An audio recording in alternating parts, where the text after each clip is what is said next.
आज लग्न म्हटलं की डोळ्यासमोर काय उभं राहतं?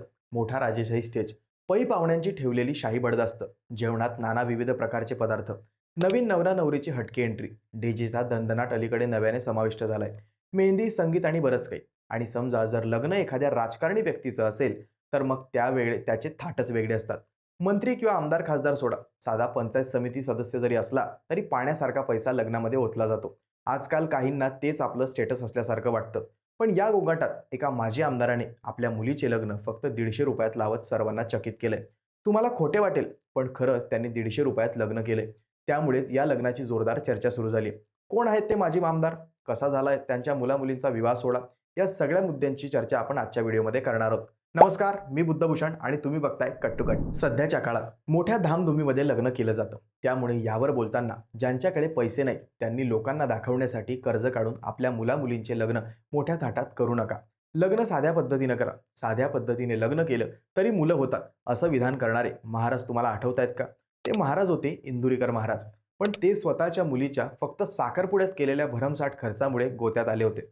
पण दुसरीकडे माजी आमदार असूनही मुलीच्या लग्नात फक्त ₹150 खर्च केलेले ते माजी आमदार आहेत दत्तात्रय सावंत.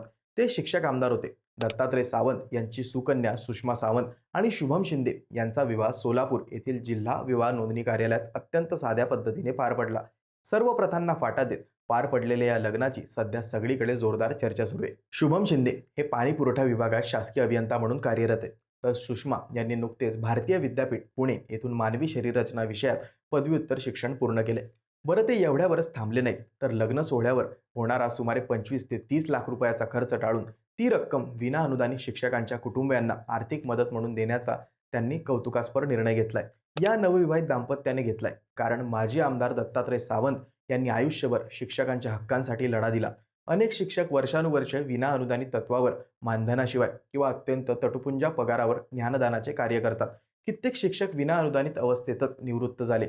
त्यामुळे त्यांना आर्थिक संकटांना तोंड द्यावे लागते. त्याला थोडासा हातभार त्या संकटाची प्रखरता कमी करण्यासाठी ती रक्कम गरजू शिक्षकांच्या मुलांच्या शिक्षणासाठी किंवा त्यांच्या विवाहास मदत करण्यासाठी दिली जाणार आहे. माझ्या वडिलांनी आयुष्यभर ज्या शिक्षकांसाठी संघर्ष केला त्यांच्या कुटुंबियांच्या सुखदुःखात सहभागी होणं हे माझं कर्तव्य आहे, अशी भावना नवरी सुषमा सावंत हिने व्यक्त केली.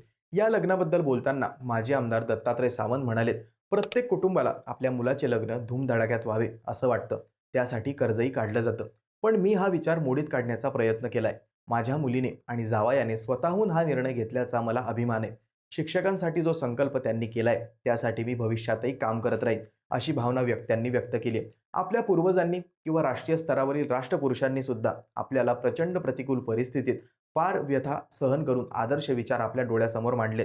पण ते आदर्श विचार अंमलात आणत असतानाच आज सुद्धा आपणाला अडचण येते. प्रत्येकाच्या आयुष्यात लग्नाचा उत्साह मोठा असतो. प्रत्येक कुटुंब या विधीसाठी 1-2 महिने व्यवस्था करतो. आर्थिक असणारी सर्व पुंजी किंवा नसेल तर कर्ज काढून सुद्धा ती समाजासमोर मांडली जाते. या विषयाला आणि विचारांना मी तोडण्याचा प्रयत्न करतोय, अशी भावना सावंत यांनी व्यक्त केली आहे. तर सावंत यांच्याबद्दल बोलायचे झाल्यास माजी आमदार दत्तात्रय अच्युतराव सावंत हे सोलापूर जिल्ह्यातील एक प्रमुख शिक्षक तज्ज्ञ, शिक्षक नेते म्हणून ओळखले जातात. ते राष्ट्रवादीमध्ये होते. त्यांनी वारंवार शिक्षकांच्या प्रश्नांवर वाचा फोडली.